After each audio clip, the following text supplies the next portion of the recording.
Rijkswettersteert begint op het PM-kanaal met een proef waarbij je net wiegen hoegen te wachten op het moment dat er een boerte terug de bus komt. En voordat je het weet, ga je erin te pakken. 76, zeg maar, over. Goedemiddag. Snelle motorboot gecontroleerd, een merk Beekman. Waarvoor heeft hij een PV gekregen, over?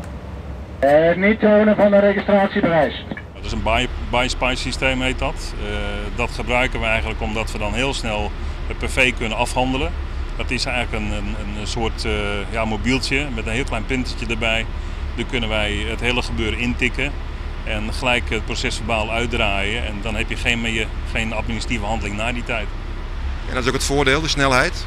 Is zeker een voordeel, anders ben je daar toch gauw 2-3 weken ben je daarmee kwijt. De vaarwijbeheerder is stonds uitzetten met een grote controle op het Prinses Margrietkanaal die het onder mij mooi terugrint.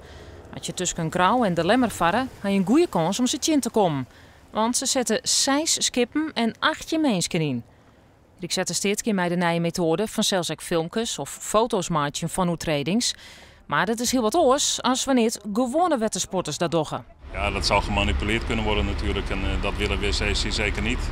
Het is ook de bedoeling van de handhaver dat hij gewoon straight een PV maakt en zich niet laat beïnvloeden door wat ook. En daar houden wij ons ook aan. En dat alles om ervoor te zorgen dat deze man en oren veilig van haar een hobby genieten kunnen.